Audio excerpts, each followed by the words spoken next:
ప్రియమైన సహోదరి సహోదరులారా, దేవుని ప్రియబిడ్డలారా, మరి ఒక మారు మీ అందరికీ మహాపరిశుద్ధుడైన, రాజులకు రాజు, ప్రభువులకు ప్రభువు, విశ్వవిభుడు అయిన క్రీస్తు రాజు పండుగ శుభాకాంక్షలను అందిస్తూ ఉన్నాను. I wish you all a very very happy feast of Christ the king. అదే విధముగా దేవుని యందు ప్రియులారా, ఈ రోజున ఎవరెవరైతే రాజు అని పేరు పెట్టుకున్నారో, డైరెక్ట్గా రాజు అని పేరు పెట్టుకున్న వాళ్ళు, జయరాజు, విజయరాజు, రాజ్ కుమార్, ఇలా ఇంకా చాలా పేర్లు ఉన్నాయి. మన విచారణలో చాలామంది ఉన్నారు. అటువంటి మహారాజులందరికీ రాజాది రాజు యేసు ప్రభుని యొక్క పేరు పండుగను వారందరూ కొనియాడుతున్నారు కనుక వారందరికీ కూడా ఒకసారి గట్టిగా చప్పట్లు కొట్టి వారందరిని అభినందిస్తూ ఉన్నాం. We wish you all a happy feast. దేవుని యందు ప్రియులారా, ఈ క్రీస్తు రాజు మహోత్సవం రోజున 4 ముఖ్యమైన అంశాలను ధ్యానం చేద్దాం. మొట్టమొదటిగా ఈ పండగ ఎప్పుడు మొదలైంది, రెండవది క్రీస్తు ఏ విధముగా మనకు రాజు అవుతూ ఉన్నాడు, నెంబర్ 3 క్రీస్తు రాజ్యం ఎటువంటిది, నెంబర్ 4 ఆయన రాజ్యములో నీవు నేను ప్రవేశించాలంటే మనం ఏం చేయాలి. 4 అంశాలు. మొట్టమొదటిగా క్రీస్తు రాజు పండుగ ఎప్పుడు మొదలైంది, ఎలా మొదలైంది అని మనం ఒకసారి ఆలోచించినట్లయితే, ఆయన ఆది నుండి కూడా ప్రభువే, రాజాది రాజే. కానీ క్రీస్తు రాజు అను పండగ మాత్రం ఒక 100 సంవత్సరాల క్రితం, 95 సంవత్సరాల క్రితం మొదలైంది. దేవుని యందు ప్రియులారా, అది 1925వ సంవత్సరం 11వ భక్తినాథ పాపు గారు ఈ పండగను స్థాపించారు. కథోలికా సంఘములో, శ్రీ సభలో బాగా గమనించండి, అందరూ ఆలకించండి, తెలుసుకోండి. ప్రతి పండగకు ఒక మూలము, ప్రతి పండగకు ఒక ముఖ్యమైన కారణము, ఒక చరిత్ర ఉంటూ ఉంది.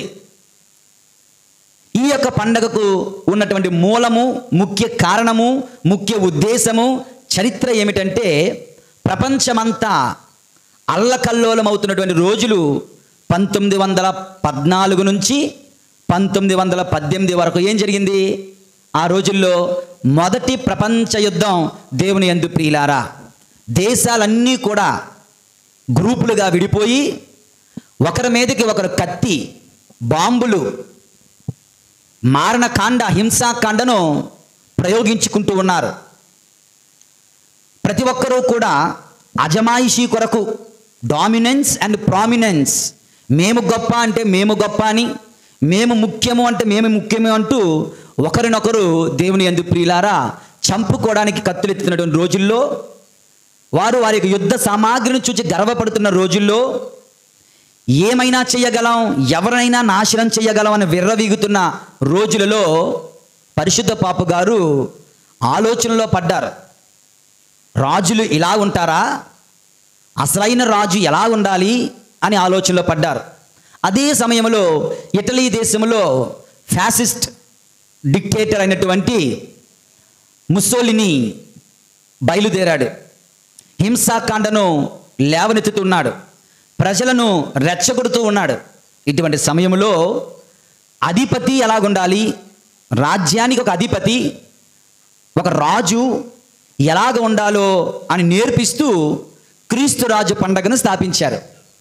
ప్రతి ప్రైమ్ మినిస్టర్, ప్రతి చీఫ్ మినిస్టర్, ప్రతి ప్రెసిడెంట్, ప్రతి లీడర్, ప్రతి ఒక్కడూ కూడా ఎలాగుండాలి అంటే క్రీస్తు రాజులాగా ఉండాలి అంటూ ఆయనను ఆదర్శంగా ఉంచుతూ, ఆయన వలె వినయముతో ఉండే రాజులు కావాలి, ఆయన వలె ప్రజల కొరకు ప్రాణాలు అర్పించే రాజులు కావాలి, ఆయన వలె ప్రజల కన్నీళ్లు తుడిచే రాజులు కావాలి, కష్టాలను అర్థం చేసుకునే రాజులు కావాలి, అంతేగాని ప్రజలను తీర్చి పిప్పు చేసే రాజులుగా మనం ఉండకూడదు అంటూ పరిశుద్ధుడైనటువంటి పాపు గారు, 11వ భక్తినాథ పాపు గారు క్రీస్తు రాజు పండగను స్థాపించి కథోలికులందరినీ కూడా ఈ పండగను కొనియాడుతూ దీని గురించి ప్రబోధించమన్నారు. అసలైన సిసలైన రాజు యేసు రాజును పోలి ఉండాలి అంటూ దేవుని యందు ప్రియమైన సహోదరి సహోదరులారా, ఈ పండగ ఎప్పుడు మొదలైంది, ఎలా మొదలైంది, ఎందుకు మొదలైంది అంటే 1925లో అప్పుడప్పుడే మొదటి ప్రపంచ యుద్ధము మాని, మొదటి ప్రపంచ యుద్ధము గాయాల నుంచి కోలుకుంటున్న రోజుల్లో రెండవ ప్రపంచ యుద్ధానికి సిద్ధపడుతున్న తరుణములో ప్రపంచమంతా హింసాకాండలో ఉంటున్నప్పుడు పాపు గారు ఇది చక్కనైనటువంటి అవకాశం, ప్రతి రాజ్యాధిపతి క్రీస్తు రాజును పోలి ఉండాలి, ఆయన మనస్సును ఎరిగి ఉండాలి, ఆయన వలె ఉండాలి అనే ఉద్దేశంతో ఈ పండుగను ప్రతిపాదించడము, స్థాపించడము, అక్కడ నుండి ఇప్పటి వరకు ఈ కళాంత కాలము కూడా చివరి వరకు కూడా ప్రతి సంవత్సరము ఆ యొక్క దైవార్చన సంవత్సరం ఆఖరి ఆదివారం క్రీస్తు రాజు పండుగను మనం కొనియాడుతూ ఉన్నాం. ఈ ఆదివారంతో ఈ సంవత్సరం మనకి ముగుస్తుంది. కథోలికులమైన మనకు నూతన దైవార్చన సంవత్సరము వచ్చే ఆదివారం ఆగమన కాలము మొదటి ఆదివారంతో నూతన దైవార్చన సంవత్సరము మొదలవుతుంది. దేవుని యందు ప్రియమైన సహోదరి సహోదరులారా, యేసువందనం, ప్రైజ్ ది లార్డ్, హల్లెలూయా, హల్లెలూయా, హల్లెలూయా. అర్థమైందా? మొదటి ధ్యానాంశం. ఓకే, ఇక రెండవది దేవుని యందు ప్రియులారా, క్రీస్తు ప్రభు మనకు ఎందుకు రాజు, ఎలాగ ఆయన రాజు అవుతాడు అని ఎవరైనా అడిగితే మనం చెప్పాల్సినది, మనం తెలుసుకోవలసిన విషయాలు ఒక 4 కారణాలు ఉన్నాయంట. How he becomes a king for us all. ఏ విధముగా, ఎలా ఆయన మనకు రాజు అవుతాడండి అంటే, మొట్టమొదటి కారణం క్రీస్తు దేవుడు, దైవ కుమారుడు కనుక, దేవుని యందు ప్రియులారా, ఆయన సృష్టికర్త కనుక, ఆయన వలననే, ఆయన కొరకునే, ఆయన ద్వారానే సమస్తము సృష్టించబడింది కనుక ఆయన రాజు అవుతూ ఉన్నాడు. దేవుని యందు ప్రియులారా, అర్థమవుతుందా? ఆయన దేవుడు, ఆయన దైవ కుమారుడు, ఆయన కొరకు సమస్తము సృష్టించబడింది, ఆయన వలన సమస్తము సృష్టించబడింది, ఆయన ద్వారా సమస్తము సృష్టించబడింది. ఇదంతా ఆయనది కాకపోతే ఇంకెవరిది? కనుక సమస్తానికి దేవుడు అతనే, సమస్తానికి సృష్టికర్త అతనే, ఆయనే రాజు. దేవుని యందు ప్రియులారా, క్రీస్తు రాజు దైవ కుమారుడు కనుక ఆయన క్రీస్తు రాజుగా మారుతూ ఉన్నాడు. ఇక రెండవ కారణం, ఇంకా ఎందుకు ఆయన రాజు అంటే, దేవుని యందు ప్రియులారా, ఆయన మన రక్షకుడు కనుక. రాజు అన్నవాడు యుద్ధము చేయాలి.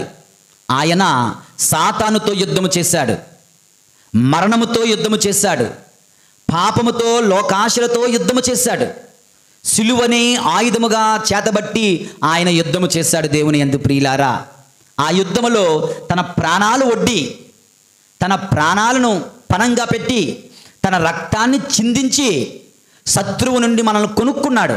ఈ ర్యాన్సమ్డ్ అస్ అంటారు. ర్యాన్సమ్ అంటే తన రక్తాన్ని ఇచ్చి, తన ప్రాణాన్ని ఇచ్చి మనల్ని వాడి నుండి శత్రువు చేతిలోంచి కొనుక్కోవడం. ఉదాహరణకి ఒక నీకు ఇష్టమైనటువంటి ఒక జంతువు అనుకుందాం. అది ఒకటి చేతిలో ఉంది, నువ్వు వెళ్ళి అడిగావు, ఇది నాకు కావాలి, ఎంతకి ఇస్తావు? ఇదిగో ఇది ఇంత అమౌంట్ ఇస్తే నేను నీకు ఇస్తాను. ఓకే, ఆ యొక్క సొమ్ము వాళ్ళకి చెల్లించి దానిని మనం విడిపించుకొని మనం తీసుకుని వెళ్ళొచ్చు. మనందరము లోకమంతా కూడా పిశాచి దాసత్వములో, మరణపు సంఖ్యలలో, పాపపు బానిసత్వములో ఉంటుంటే ప్రభు రక్షకుడిగా దిగి వచ్చి మనందరినీ విడిపించాలి అంటే ఏం చెయ్యాలి? దైవ కుమారుడు పాపము చెయ్యనివాడు రక్తాన్ని చిందించాలి అన్నారు. దైవ కుమారుడుగా పాపము లేకుండా కన్యకు పుత్రుడై ఆయన శ్రమల పొంది, శ్రమలు అనుభవించి, మరణించి, తన రక్తాన్ని ప్రోక్షించి మనల్ని కొనుగోలు చేసుకున్నాడు. దేవుని యందు ప్రియులారా, కనుక ఆయనే మనకు రాజాది రాజు అవుతూ ఉన్నాడు. రెండవ కారణం, మనం రక్షించాడు కనుక ఆయన మనకు రాజు అవుతూ ఉన్నాడు. మూడవది, ఎందుకు, ఎలా ఆయన మనకు రాజు అవుతున్నాడు అంటే, సమస్త స్త్రీ సభకు శిరస్సు, the head of the church is Christ. సమస్త స్త్రీ సభకు శిరస్సు క్రీస్తు కనుక. పోయిన ఆదివారం సినడ్ మీటింగ్ సందర్భంగా క్వశ్చనర్ ఇచ్చినప్పుడు మొట్టమొదటి ప్రశ్న ఏంటి? మనలను నడిపించేది ఎవరు? పాపు గారా, బిషప్ గారా, గురువా, లేదా క్రీస్తు ప్రభువా అని అడుగున్నది. ఏమని రాసా మనం? ఈ మూడు ఏవి రాసినా మనది ఒక ప్రొటెస్టెంట్ చర్చిగా మిగిలిపోతుంది. మనల్ని క్రీస్తు ప్రభు నడిపిస్తున్నాడు కనుక this is the Catholic church. క్రీస్తు ప్రభు మనల్ని నడిపిస్తున్నాడు. దేవుని యందు ప్రియులారా, శ్రీ సభకు శిరస్సు క్రీస్తు కనుక శ్రీ సభలో సమస్తముపై ఆయనకు సర్వాధికారం ఉంది కనుక సర్వాధికారము నాకు ఇవ్వబడినది అని ప్రభు అంటున్నారు. కనుక ఆయన మనకు రాజు అవుతూ ఉన్నారు. దేవుని యందు ప్రియులారా, ఇక 4వది ఏంటో తెలుసా? పరలోక తండ్రి సమస్తమును కూడా ఆయన పాదాక్రాంతం చేస్తున్నాడు. సమస్తాన్ని కూడా పరలోక తండ్రి యేసు ప్రభు పాదాల చెంద పెడుతున్నాడు. పాదాక్రాంతం అవుతున్నాం. మనందరం ఆయన పాదాల దగ్గరకు చేరాల్సిందే. కనుక ఆయన మనకు రాజు అవుతూ ఉన్నాడు. దేవుని యందు ప్రియులారా, ఎందుకు రాజు? ఎలా రాజు అంటే దేవుడు దైవ కుమారుడు సృష్టికర్త కనుక, క్రీస్తు మన రక్షకుడు, నన్ను విడిపించాడు, నన్ను కొనుగోలు చేసుకున్నాడు, తన రక్తాన్ని చిందించాడు కనుక, ఈ శ్రీ సభకు ఆయనే సర్వాధికారి శిరస్సు కనుక, అదేవిధంగా పరలోక తండ్రి యెహోవా దేవుడు సమస్తాన్ని కూడా ఆ యేసు ప్రభు పాదాక్రాంతం చేస్తున్నాడు కనుక ఆయన మనందరకు రాజుగా ఉంటూ ఉన్నారు. దేవుని యందు ప్రియమైన సహోదరి సహోదరులారా, యేసువందనం. Praise the Lord, praise the Lord, praise the Lord, హల్లెలూయా, హల్లెలూయా, హల్లెలూయా, హల్లెలూయా. ఇక్కడే ఉన్నారా? కరెంటు లేదు, మరి మెయింటెనెన్స్ అంట, కొంచెం అడ్జస్ట్ చేసుకోండి. ఓకే, దేవుని యందు ప్రియులారా, ఇక 3వ ధ్యానాంశంలోకి వెళ్దాం. 3వ ధ్యానాంశం, ఈ క్రీస్తు రాజు పండగ ఎప్పుడో తెలుసుకున్నాం, ఎలాగో తెలుసుకున్నాం. 2, ఆయన ఎందుకు ఎలా మనకు రాజు అవుతున్నాడో 4 సమాధానాలు తెలుసుకున్నాం. ఇక 3వ ధ్యానాంశం, దేవుని యందు ప్రియులారా, ఆయన రాజ్యం ఎటువంటిది? ఆయనే కనుక రాజు అయితే ఆయనకు ఒక రాజ్యం ఉండాలి. ఆ రాజ్యం ఎటువంటి రాజ్యం, ఎలాంటి రాజ్యం అతని రాజ్యం అని మనం చూసినట్లయితే, దేవుని యందు ప్రియులారా, దేవుని వాక్యం మనకు తెలియచేస్తుంది ఆయన రాజ్యం ఎటువంటిదో. లూకా శుభవార్త 1వ అధ్యాయము 33వ వచనం చూద్దాం. దేవుడు ఏం చెప్తున్నాడో, అతని రాజ్యం ఎటువంటిదో. లూకా శుభవార్త 1వ అధ్యాయము 33వ వచనం గట్టి చదవాలి. ఆయన సర్వదా యాకోబు వంశీయులను పరిపాలించును, ఆయన రాజ్యమునకు అంతమే ఉండదు. అందరూ చెప్పండి, ఆయన రాజ్యమునకు అంతమే ఉండదు. మరొకసారి, ఆయన రాజ్యమునకు అంతమే ఉండదు. ఇప్పుడు చెప్పండి, యేసు ప్రభుని రాజ్యం ఎటువంటిది? సింపుల్ కదా, అంతము లేని రాజ్యము యేసు ప్రభుని రాజ్యము. ఈ లోకంలో ఎవడి రాజ్యమైనా అంతమొందాల్సిందే. ఒకానొకప్పుడు ఐగుప్తీయులు అనుకునేవారు, మోషే కాలం నుండి కూడా, మమ్మల్ని మించినటువంటి రాజులు, రాజ్యము, అధికారము ఈ లోకానికి లేదు, ఈ ప్రపంచం మొత్తానికి మేమే సర్వాధికారులం అనుకున్నారు. కానీ ఏమైంది? కొన్నాళ్ళకే వాళ్ళను తలదన్నే రాజ్యము, దేవుని యందు ప్రియులారా, అస్సీరియా రాజ్యం వచ్చింది, బాబిలోనియా రాజ్యం. వీళ్ళు అనుకున్నారు, మమ్మల్ని మించిన గొప్ప రాజ్యం ఈ ప్రపంచంలో లేదు, ప్రపంచం మొత్తానికి మేమే రాజులం అనుకున్నారు. మరి కొంతకాలానికి, ఒక 300 సంవత్సరాల తర్వాత, దేవుని యందు ప్రియులారా, పర్షియా దేశస్తులు వచ్చారు, వాళ్ళను పడగొట్టారు. వీళ్ళు రాజ్యాధికారం పడిశారు, అజమాయిషి. వాళ్ళు అనుకున్నారు మమ్మల్ని మించిన వాళ్ళు లేరని పర్షియా దేశస్తులు. తర్వాత గ్రీకు దేశస్తులు వచ్చారు, మేమున్నాం అని వచ్చారు. అలెగ్జాండర్ ద గ్రేట్ ఇలాంటి వారు, మాదే సర్వము లోకము అంటూ. వాళ్ళు మమ్మల్ని మించిన వాళ్ళు లేరు అనుకున్నారు. మరికొంతకాలానికి, యేసు ప్రభు కాలానికి వచ్చేసరికి ఎవరు వచ్చారు? రోమీయులు ప్రపంచాన్ని జయించామంటూ మాదే గొప్పది రాజ్యం అన్నారు. ప్రతి రాజ్యము కూడా ప్రారంభమవుతుంది, ఒక పీక్ స్టార్టింగ్కి వెళ్తుంది, అదేవిధంగా కుప్ప కూలిపోతుంది. సూర్యుడు ఉదయిస్తున్నాడు, మిట్ట మధ్యాహ్నం ప్రకాశిస్తాడు, సాయంత్రం అయితే అస్తమిస్తున్నాడు. లాగా ప్రతి రాజ్యము కూడా ఉదయిస్తుంది. కొంతకాలం, కొన్ని రోజులు, కొన్ని సంవత్సరాలు మమ్మల్ని మించిన వారు లేరు అనుకుంటున్నారు.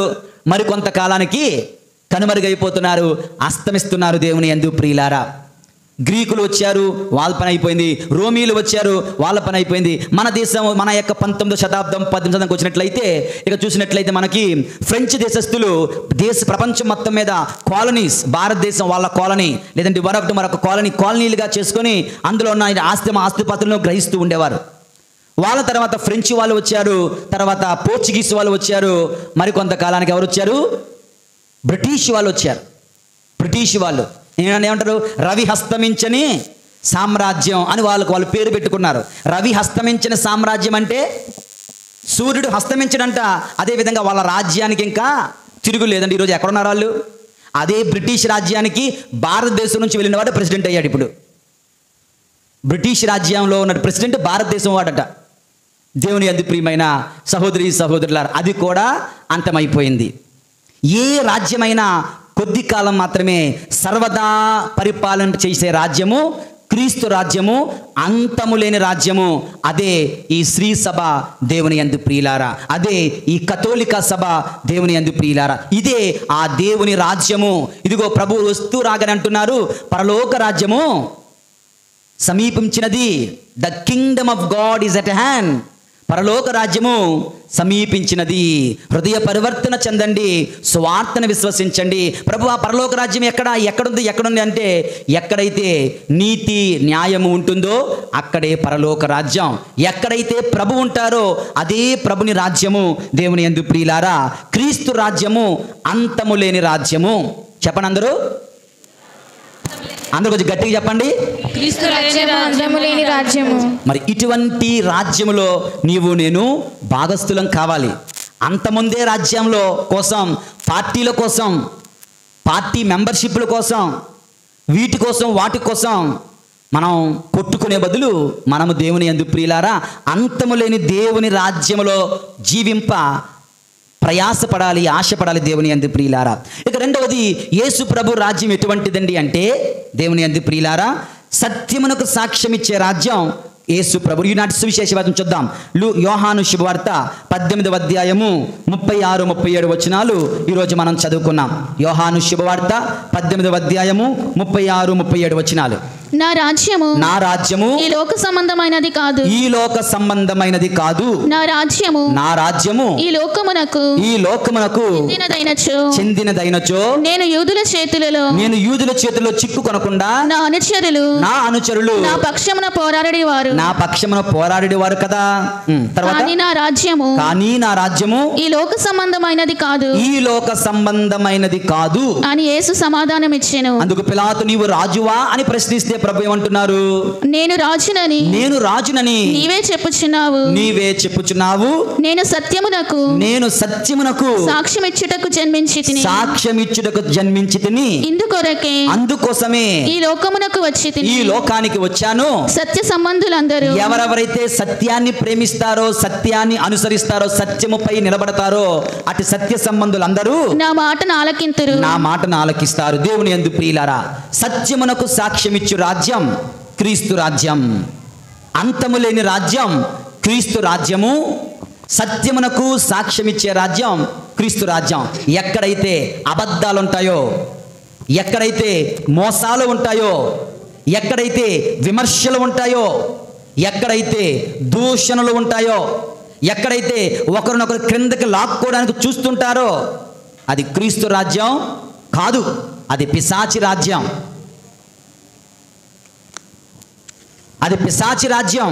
దేవుని యందు ప్రియులారా, విడిపోయే మనస్తత్వాలు, చెదిరిపోయే మనస్తత్వాలు, గొడవలు పెట్టే మనస్తత్వాలు, అబద్ధాలాడే జీవితాలు, ఇవన్నీ కూడా సత్యమునకు విరుద్ధం కనుక అది క్రీస్తు రాజ్యం కానేరదు. క్రీస్తు ప్రభు రాజ్యము సత్యముపై నిలబడే రాజ్యం.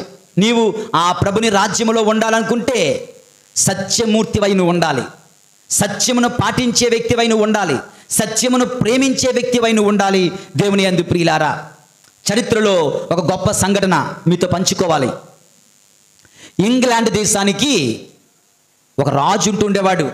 రాజు హెన్రీ ది 8వ హెన్రీ అనే ఒక రాజు పరిపాలిస్తున్నటువంటి రోజులవి ఇంగ్లాండ్ దేశాన్ని. అయితే అతనికి ఒక భార్య ఉంటుంది, క్యాథరిన్ అనే భార్య. ఈ భార్యకు మగపిల్లలు లేరు, అందరూ ఆడపిల్లలే. కానీ రాజుకి మగపిల్లలుంటే ఆయన తర్వాత రాజ్యాన్ని ఆ గుప్పిట్లో పెట్టుకోవచ్చు, లేదంటే ఈ రాజ్యం మరొకటి సొత్తు, మరొక వంశావళికి చేరిపోతుంది అనే బాధతో మనవాడు అనుకుంటున్నాడు వేరొక పెళ్లి చేసుకోవాలనుకుంటాడు. వేరొక పెళ్లి చేసుకోవాలి అంటే భార్య బ్రతుకుంటుండగా అది సాధ్యమా? కథోలిక శ్రీ సభలో, ఇతర సంఘాల్లో అయితే సాధ్యమేమో, కానీ కథోలికా సంఘములో భార్య బ్రతికి ఉంటుండగా వేరొక పెళ్ళి జరగలేదు. కనుక ఈ యొక్క రాజుగారు వచ్చి థామస్ మోర్ అనే బిషప్ గారిని, గురువు మరియు బిషప్ గారిని అడుగుతాడు, ఇదిగో నా రాజ్యములో నువ్వు నాకు ఎంతో సహాయం చేస్తున్నావు, ఒక ముఖ్య కార్యదర్శిగా కూడా, నేను వేరొక పెళ్లి చేసుకోవాలనుకుంటున్నాను, నువ్వు వచ్చి పెళ్లి చేయాలి అన్నాడు. థామస్ మోర్ ఆయన ఒక గురువు పీఠాధిపతి. ఓకే, ఆయన యొక్క స్నేహితుడే ఈ యొక్క హెన్రీ 8 అన్నవాడు. స్నేహితుని కోసం మనం ఏమంటాం, మనం ఒకటే కదా, మనం ఫ్రెండ్స్ కదా, మనం ఏమన్నా చేసుకోవచ్చు అనుకున్నాం కదా. నువ్వు రాజువైనా, నువ్వు నా స్నేహితుడవైనా, బైబిల్కి వ్యతిరేకముగా, క్రైస్తవ విలువలకు వ్యతిరేకంగా నువ్వు వెళ్తానంటున్నావు, అది సాధ్యము కాదు. కావాలంటే పరిశుద్ధ పాపు గారికి నువ్వు సరాసరి విన్నవించుకో అంటారు. పరిశుద్ధ పాపు గారు ఒప్పుకోలేదు. రాజుగారి కోపం వస్తుంది. ఏమని? రాజునైనా నేను పోపు గారిని అడగాల్సిన అవసరం లేదు, కావాలంటే ఈ ఇంగ్లాండ్ దేశం చుట్టూ కూడా కథోలిక సంఘాన్ని ఆపేస్తాను, నేను కొత్త చర్చ్ స్టార్ట్ చేస్తాను అంటున్నాడు. యాంగ్లికన్ చర్చ్ అలాగే మొదలైంది. ఏది చేసినా నేను మాత్రం ఒప్పుకోము. సరే, ఇంతకీ నువ్వు రాజువి, నువ్వు పెళ్లి చేసుకుంటానంటున్నావు, చేసుకో, కానీ మమ్మల్ని ఎందుకు అడుగుతున్నావు, నన్ను ఎందుకు అడుగుతున్నావు అంటాడు. లేదు థామస్ మోర్, మీరు నా పక్షాన ఉండాలి.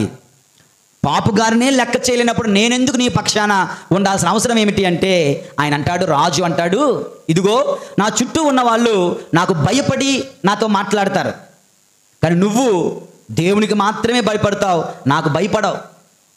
నా చుట్టూ ఉన్న వాళ్ళు నా దగ్గర నుంచి ఏదైనా పొందాలని నాతో మాట్లాడుతుంటారు, నువ్వు అవేమి పట్టించుకోవు, దేవుణ్ణి మాత్రమే సంతోషపెట్టడానికి చూస్తున్నావు, కనుక నువ్వు చెబితే నా ప్రజలందరూ వింటారు, కనుక నువ్వే చెప్పాలి అంటాడు. నేను ససేమిరా చెప్పను అంటాడు. తర్వాత రోజుల్లో థామస్ మోరుని దేవాలయంలో ప్రార్థన చేసుకుంటుంటే 2 భటులు వచ్చి అక్కడికక్కడే నరికి చంపేస్తారు. దేవాలయంలోనే బలిపీఠము చెంతనే థామస్ మోరుని ఆ యొక్క రాజుగారు నరికి చంపించేస్తారు. తర్వాత ఆయన మళ్ళీ వేరే పెళ్లి చేసుకుంటాడు. అక్కడ యాంగ్లికన్ చర్చ్ అని కొత్త స్త్రీ సభను స్టార్ట్ చేస్తాడు. కథోలిక సంఘాన్ని బహిష్కరిస్తాడు ఇంగ్లాండ్ దేశం నుండి. దేవుని యందు ప్రియులారా, ఇక్కడ విషయం ఏమిటంటే, దేవుని యందు ప్రియమైన సహోదరులారా, ఆయన రాజయుండి కూడా థామస్ మోరుని బ్రతిమలాడుకుంటున్నాడు, నువ్వు నా పక్షాన ఉండు, నువ్వు నా వైపున ఉండు, నువ్వు నా తరపున మాట్లాడు, నువ్వు చెబితే అందరూ వింటారు. అంటే అర్థం ఏమిటి? థామస్ మోర్ అనేవాడు సత్యమునికి నిలబడతాడని అందరికీ తెలుసు.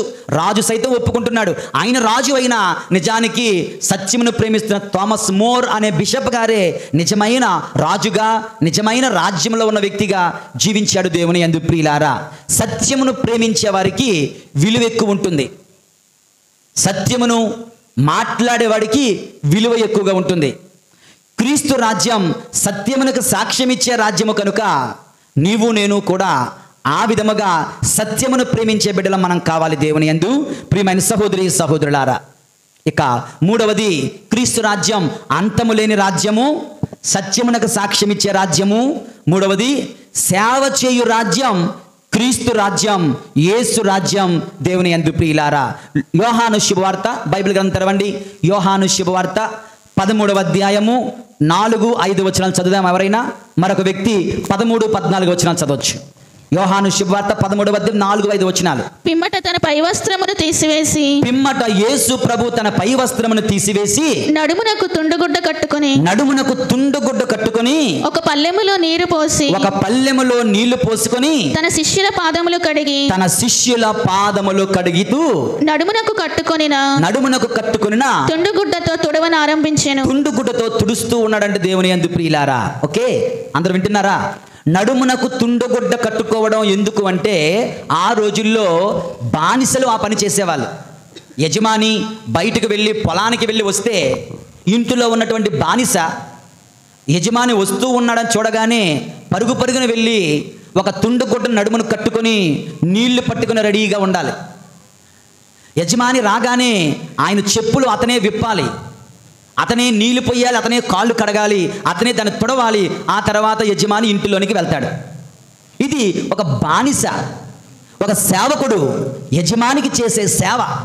యేసు ప్రభు దైవ కుమారుడు, రాజాది రాజు మనకు తన బిడ్డలమైన మనకు సేవ చేస్తూ ఉన్నాడు. దేవుని యందు ప్రియులారా, సేవ చేయు రాజ్యము క్రీస్తు రాజ్యం. సేవలు చేయించుకునే రాజ్యము క్రీస్తు రాజ్యము కాదు. అది ఇహలోక సంబంధమైన రాజ్యాలు సేవలు చేయించుకుంటాయి.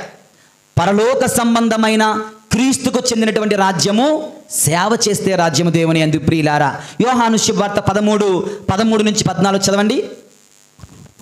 మీరు నన్ను బోధకుడని ప్రభువుననియు పిలుచుచున్నారు. ప్రభువుని పిలుచుచున్నారు కదా. మీరు అట్లా పిలుచుట సముచితమే. మీరు అలా పిలవడం సముచితమే, నిజమే, కరెక్టే. నేను మీ రాజుని, మీ బోధకుడినే. ఎలయనా నేను మీ బోధకుడను ప్రభువునై ఉన్నాను. No doubt. నెక్స్ట్. మరియు ప్రభువును బోధకుడైన నేను మీ పాదములు కడుగుచున్నట్లే మీరు కూడా ఒకరి పాదములు మరి ఒకరు కడుగుకొనవలెను.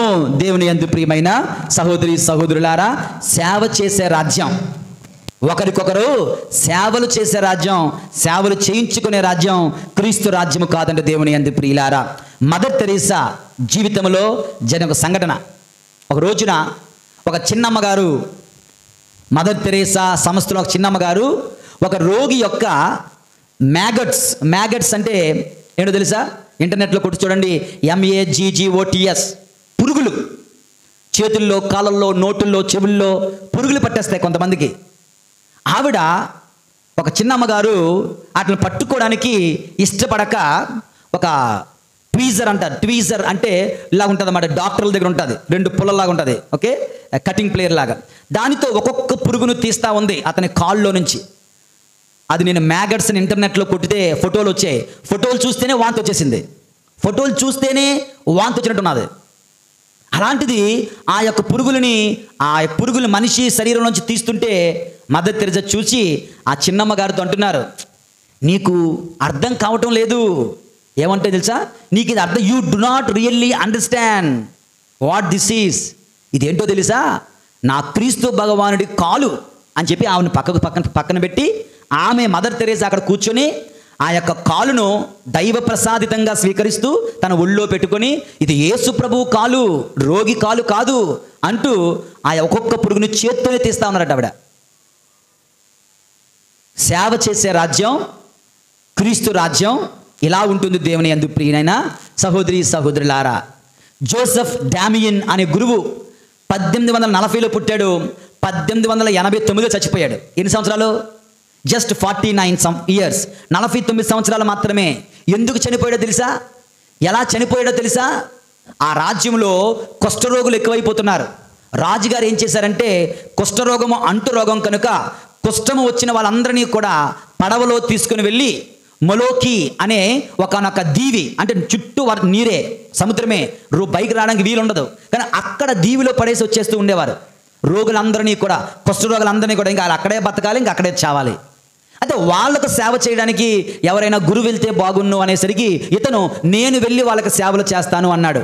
నువ్వు కానీ వెళ్ళి సేవలు చేస్తే నువ్వు కూడా జబ్బు పడతావు, అయినా పర్వాలేదు అంటాడు. ఇలా 11 సంవత్సరాలు అక్కడ ఉన్నటువంటి కుష్ఠరోగులకు ఆయన సేవ చేస్తూ ఉన్నాడంట. ఒకరోజు స్నానం చేయడానికని వేడి నీళ్ళు పట్టుకొని బాత్రూంలోకి వెళ్తుంటే ఆ యొక్క నీరంతా ఒలిగి కాలు మీద పడిపోయిందంట. కాలేమో బొబ్బలు తీరిపోయింది, కందిపోయింది. చూస్తే నొప్పి లేదంటే అర్థం ఏంటి? స్పర్శ లేదు అంటే అర్థం ఏమిటి? ఆయన కూడా కుష్ఠరోగిగా మారిపోయాడు. తర్వాత కొద్ది రోజుల్లోనే ఆ కుష్ఠరోగంతోనే ఆ గురువు జోసెఫ్ డామియన్ అనే పునీతుడు మరణించాడు. దేవుని యందు ప్రియులారా, సేవ చేసే రాజ్యం. చాలామంది అత్తలు ఉంటారు, అత్తలో సేవలు చేయించుకుందాం చూస్తుంటారు కోడళ్ళ చేత. కొంతమంది కోడళ్ళు ఉంటారు, నేను ఎందుకు చెయ్యాలి అంటారు. ఇదంతా పిశాచి రాజ్యం. క్రీస్తు రాజ్యంలో నువ్వు భాగస్థుడివై ఉండాలి అంటే ఒకరికి ఒకరు సేవలు చేసుకుంటూ, ఒకరినొకరు ప్రేమించుకుంటూ, ఒక కుటుంబముగా సఖ్యతతో ముందుకు సాగాలి. దేవుని యందు ప్రియులారా, సేవ చేసే రాజ్యం క్రీస్తు రాజ్యం. ఇక 4వది జీవమిచ్చే రాజ్యం క్రీస్తు రాజ్యం. యోహాను శుభవార్త 10వ అధ్యాయము 10వ వచనం. యోహాను శుభవార్త 10వ అధ్యాయము 10వ వచనం. దొంగవాడు దొంగలించుటకు, హత్య చేయుటకు, నాశనము చేయుటకు మాత్రమే వచ్చును. కానీ నేను జీవమునిచ్చుటకును దానిని సమృద్ధిగా ఇచ్చుటకును వచ్చి ఉన్నాను. అందరూ చెప్పండి, నేను జీవమునిచ్చుటకును సమృద్ధిగా ఇచ్చుటకును వచ్చి ఉన్నాను. జీవాన్ని ఇవ్వడానికి వచ్చారు ప్రభు. అతని రాజ్యము జీవమునిచ్చే రాజ్యము. దేవుని యందు ప్రియులారా, ఆయన ఐగుప్తు రాజు ఫరో రామ్సీస్ లాంటి వాడు కాదు. ఎందుకని? ఆయన ఏం చేశాడు తెలుసా? రామ్సీస్ అనేవాడు ఒక పెద్ద దేవాలయాన్ని కట్టించుకొని ఆ దేవాలయ స్తంభాల మీద ఐ ఆమ్ ద గ్రేటెస్ట్, నన్ను మించిన వాడు లేడు అంటూ రాయించుకున్నాడు. కానీ ఇప్పుడు ఆడెక్కడ లేడు కదా. అటువంటి వాడు కాదు క్రీస్తు రాజు. దేవుని యందు ప్రియులారా, not like China king. China దేశానికి ఉన్న రాజు లాంటి వాడు కాదు. ఈ చైనా దేశంలో వాళ్ళు రాజు ఏం చేశాడు తెలుసా? మిలియన్స్ ఆఫ్ స్లేవ్స్, బానిసలను ఉపయోగించుకొని పెద్ద గోడ కట్టాడు. చైనా వాల్ అంటారు కదా. అది చంద్రుడి మీదకి వెళ్ళినా సరే అదొక్కటే కనిపిస్తుందండి భూలోకంలో. చంద్రుడి మీదకి వెళ్ళి చూస్తే అది కనిపిస్తుందంట. అంత పెద్దది కట్టుకోవడానికి ఎంతమందినో చంపుకు తిన్నారు. తాజ్ మహల్ కట్టినప్పుడు చెప్తారు కదా, ఆ యొక్క తాజ్ మహల్ కట్టిన మేస్తులందరినీ పిలిచి వాళ్ళ చేతులు నరికేశారంట. అంటే ఇటువంటి కట్టడం వీళ్ళు ఇంకో దగ్గర ఎక్కడ కట్టకూడదు అని. అటువంటి రాజు కాదు క్రీస్తు రాజు. లూయిస్ 14th అనే రాజు పెద్ద బంగ్లాలో ఉండేవాడంట. అందులో 1000 గదులు ఉండేవంట. 1000 గదులు. ఇటువంటి రాజు క్రీస్తు రాజు కాదు. క్రీస్తు రాజు తాను వినమ్రును చేసుకున్నాడు. క్రీస్తు రాజు తన ప్రాణాలు దారపోసాడు. క్రీస్తు రాజు మన కొరకు దైవత్వాన్ని విడిచి మానవుడిగా, పేదవాడిగా, సేవకుడిగా ఆయన రూపుదాల్చాడు. ఎందుకండి అంటే మనకు జీవాన్ని ఇవ్వడానికి. దేవుని యందు ప్రియులారా, అంతము లేని రాజ్యము క్రీస్తు రాజ్యము, సత్యమునకు సాక్ష్యమిచ్చే రాజ్యము క్రీస్తు రాజ్యము, సేవ చేసే రాజ్యము క్రీస్తు రాజ్యము, జీవమిచ్చే రాజ్యము క్రీస్తు రాజ్యము. మరి ఇటువంటి రాజ్యములో నువ్వు నేను ఉన్నామా లేదా? ఉన్నామా లేదా? ఉండాలా వద్దా? ఉండాలి అంటే ఏం చెయ్యాలి? మొట్టమొదటిగా హృదయ పరివర్తన ఎవరైతే చెందుతాడో వాడు ఈ రాజ్యంలో ఉంటాడు. హృదయ పరివర్తన ఎవరైతే చెందడో వాడు క్రీస్తు రాజ్యంలో ఉండలేడు. యేసు ప్రభు ప్రకారం 2 దొంగవాళ్ళు ఉన్నారు. ఒకడు హృదయ పరివర్తన చెందాడు. నేడే ఇప్పుడే నువ్వు నాతో పాటు పరలోక రాజ్యంలో ఉందువు అన్నారు. మరొకడు హృదయ పరివర్తన చెందలేదు, ఆయన అలాగే నశించిపోయాడు. దేవుని యందు ప్రియులారా, మన జీవితంలో హృదయ పరివర్తన చెందకుండా, మారు మనస్సు పొందకుండా జీవిస్తే క్రీస్తు రాజ్యంలో భాగస్థులం కాలేం. దేవుని చిత్త ప్రకారం జీవించువాడు ఈ రాజ్యంలో ఉంటాడు.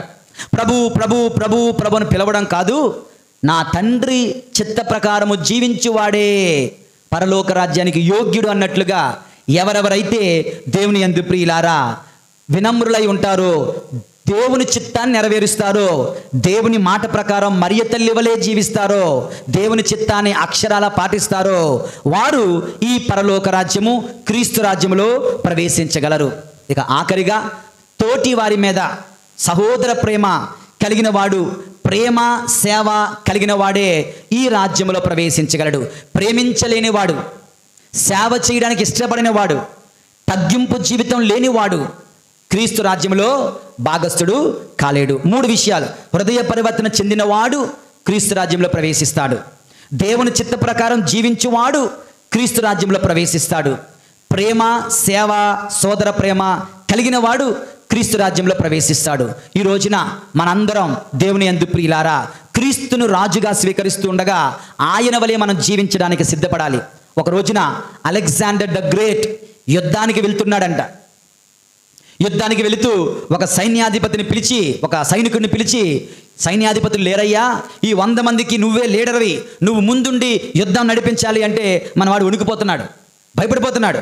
అయ్యా నేను ఉండను, నేను వెనకాతల లైన్లో ఉంటానన్నాడంట. వెనకాతల లైన్లో ఉంటావా? నీ పేరేం పేరు అడిగాడట. నా పేరు అలెగ్జాండర్ అండి అన్నాడట.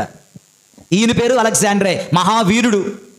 వాడి పేరు అలెగ్జాండరే, మహా పిరికివాడు అని అన్నాడు. అయితే నువ్వు నీ పేరు మార్చుకో, లేదా నీ తత్వం మార్చుకో.